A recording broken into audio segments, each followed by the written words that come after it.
I'm Bob Coleman, and we're talking Main Street and the small business lenders who help it grow. Hey, week 4, SBA shutdown. Listen to the conversation I had with Lance Sexton and Brent Cellino about the shutdown and how that impacts SBA lenders, specifically on their SBA reviews.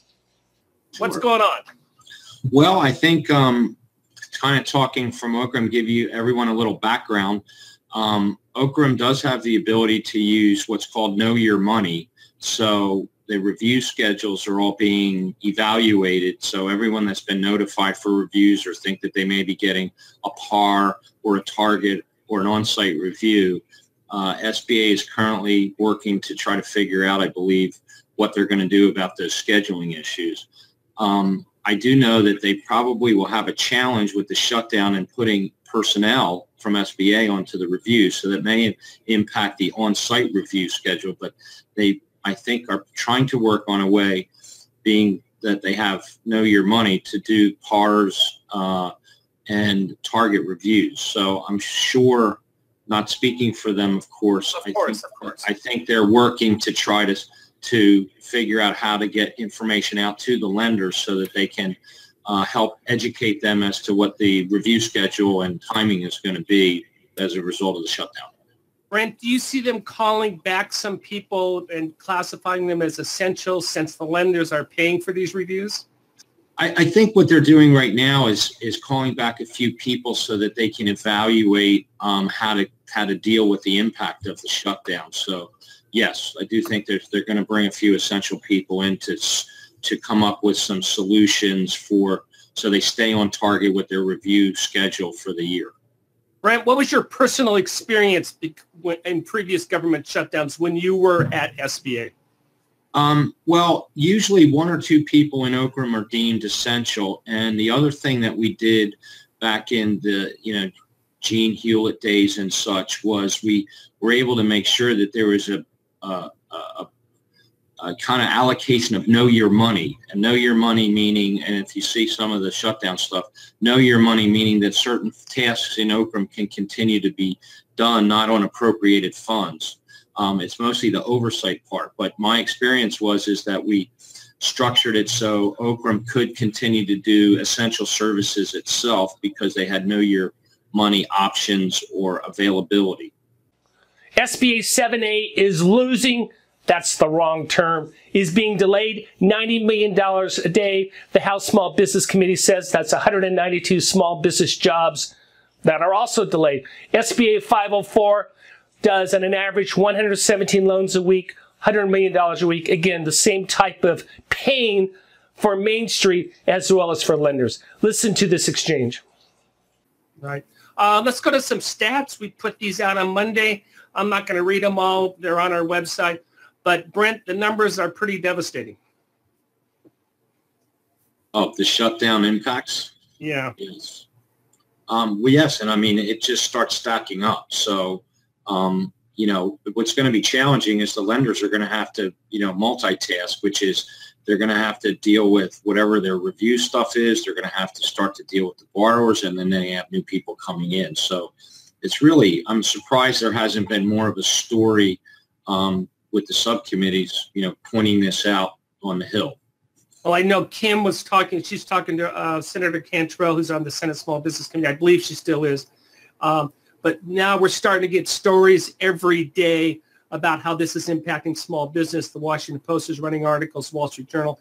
So this is going to become more and more mainstream media of how this is a negative impact for Main Street.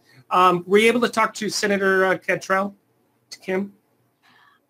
Well, I was able to talk to one of her aides mm-hmm. and explain to them the effects of this, long shutdown. And, I think they're sympathetic to a point. No, I'm sure they're, I mean, everyone, this is a bipartisan issue. Everybody wants it done, but none of us in our corner of the world has any say over it. So I think, we're all 100%, yeah, we want SBA to open, Right. Hey, I did a pretty cool webinar on financing child daycare centers. And one of the things I always like to do is take a little bit higher 30,000-foot view, and I asked the question, what do you think child daycare revenues will be in the next 3 or 4 years? Yesterday, I did a webinar, Lance and I did a webinar on financing child daycare centers. It was a lot of fun, and we'll throw this out to you. What do you think child daycare industry revenues will be over the next 3 years? Up 10%, between 5 and 10, less than 5, or they will decrease? Go ahead, Lance. Well, yesterday, Bob kind of tricked me on this one. I answered the question, but then we had some additional feedback. The child daycare industry, one of the takeaways from the webinars, one of the metrics that Bob presented was the success rate by virtue of showing how many business loans defaulted and how many charge-offs occurred in the last 10 years in SBA lending. And boy, the performance of the daycare industry, in particular franchise daycare industry loans, was unbelievably outstanding. Yeah, very, very nice metric. The answer is, put that back, Joseph. The answer is less than 5%. The takeaway is child daycare industry revenues match GDP, and that's it. And so we're looking at 4% increase over the next couple of years. But the takeaway for that is when you're looking at this particular niche, assume that it's going to go with GDP. What that means is if we go into recession, that also these revenues will also decrease. So that was the takeaway. So, well, and the other great thing, Bob, is these types of statistics are really important when reviewing the projections a small business presents. If you've got a daycare in year 1 and year 2, they're projecting 50% growth, that's not in line with the industry standard. Mike Johnson, Celtic Bank, he and I talked at the National Association of Commercial Loan Broker event last year. Michael Johnson at the Trump Doral, platinum sponsor, speaker, National Alliance of Commercial Loan Brokers here out of Raleigh. I am out of Raleigh, sure. What you speak about?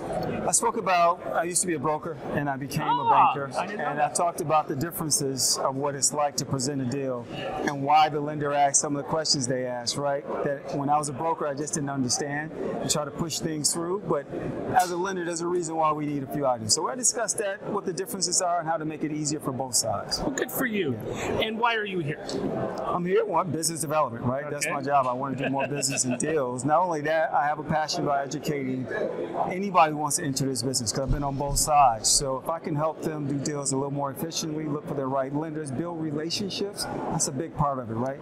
Tell me a little bit about Celtic Bank's credit box. What type of appetite Main Street transactions are you looking for? So, for example, 7A is our product. That's the main product that I originate. Hotels, gas stations, car washes, ground up construction, daycares, and even restaurants. Yeah, and you're mentioning all difficult niche financing, yes. But there's riches in niches if you do it right. If you get the equity and you get it. Exactly. And I'm going to tell you, a big part of it too is experience in the industry, right? So if I get somebody experienced in those niches that are difficult to do, but I've got the experience and the will, buy into the jockey for the horse, that's a great opportunity. Hey, pleasure to meet you. Pleasure to meet you too as well. Take care. Thanks, Mike. Finally, as you know, I'd like to conclude with a borrower review. The new Senate Small Business Chairman, Marco Rubio, does his Small Business Person of the Month.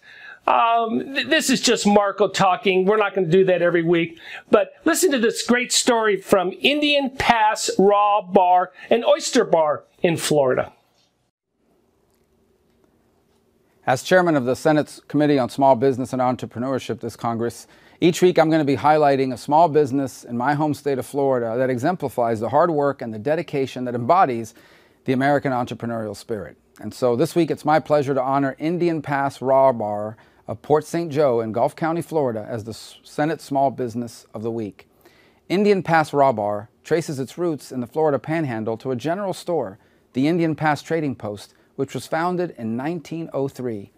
When Hurricane Kate struck the Florida Panhandle in 1986 and destroyed the Indian Pass Trading Post, the McNeil family converted the general store into the oyster bar that it is today. In October of 2018, when Category 5 Hurricane Michael devastated the Florida Panhandle, it also severely damaged the Indian Pass Raw Bar.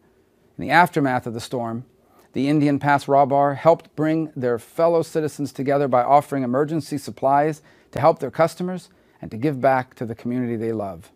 And just as they did after Hurricane Kate, the McNeil family recovered and are rebuilding their business. When they reopen this spring, they will welcome visitors to the Gulf Coast of Florida for the 90th year of serving this community. The McNeil family and all of the employees at Indian Pass Raw Bar are a great example of American ambition and ingenuity, and I wish them continued success in all their future endeavors. Thank you for joining us today for the Coleman Report Update and for supporting America's Main Street, one entrepreneur at a time.